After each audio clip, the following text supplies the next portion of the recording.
चलिए बात करते हैं छत्तीसगढ़ की, जहां किसान और धान को लेकर कांग्रेस बीजेपी फिर आमने सामने आ गए हैं। इस बार वजह है छत्तीसगढ़ सरकार का वो फैसला जिसमें मंडी टैक्स बढ़ाने की बात कही गई है। बीजेपी इस फैसले को किसानों के खिलाफ बता रही है, तो कांग्रेस का कहना है कि फैसला बीजेपी को समझ ही नहीं आया। देखिए रिपोर्ट। छत्तीसगढ़ में धान की मंडियां उन्नत हों, इसके लिए छत्तीसगढ़ सरकार ने मंडी टैक्स बढ़ाने का फैसला कर लिया है। जो मंडी टैक्स पहले बिक्री मूल्य का 2% लगता था, उसे बढ़ाकर अब 5% कर दिया गया है।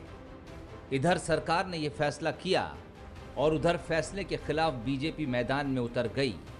बीजेपी का कहना है कि अगर मंडी टैक्स बढ़ाया गया तो मंडी में धान की आवक कम हो जाएगी, जिसका सीधा फायदा मंडी के बाहर बैठे व्यापारी को मिलेगा, जो किसान से सस्ते दर पर धान की खरीदी करेंगे।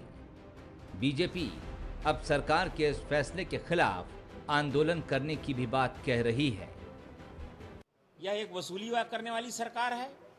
हम इस सरकार से मांग करते हैं कि अपनी वादा पूरा करे, मंडी का शुल्क ये वापस लें और राज्य के किसानों को जहां पर समितियों में धान बेचने में कठिनाई आ रही है, बारदाना की कठिनाई आ रही है, गीले धान है करके आप जो बहाने करके वापस कर रहे हैं, ये सब बहानेबाजी बंद करें। अन्यथा भारतीय जनता पार्टी और भारतीय जनता पार्टी किसान मोर्चा इस सरकार के खिलाफ सड़क से लेकर के सदन तक अपनी लड़ाई लड़ेगी। लेकिन इधर सरकार में कृषि मंत्री रविंद्र चौबे का कुछ और ही कहना है। उनका कहना है कि मंडी टैक्स किसानों पर नहीं बल्कि व्यापारियों पर लगाया गया है, यानी जो भी व्यापारी किसानों से खरीदी गई धान को खरीदेगा उसे ही मंडी टैक्स देना होगा। मंत्री ने यह भी कहा कि बीजेपी को इस मसले पर हाय तौबा मचाने की जरूरत नहीं है।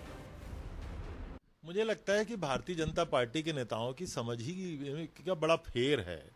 इतना व्यापक पैमाने पर धान खरीदी हो रही है। 1,05,00,000 मीट्रिक टन तो प्राइमरी सोसाइटी से हम खरीदेंगे और बाकी जो मंडियों से जो धान की थोड़ी बहुत आवक होती है, व्यापारी के ऊपर टैक्स लगा हुआ है। लोग किसानों पे कोई टैक्स है नहीं।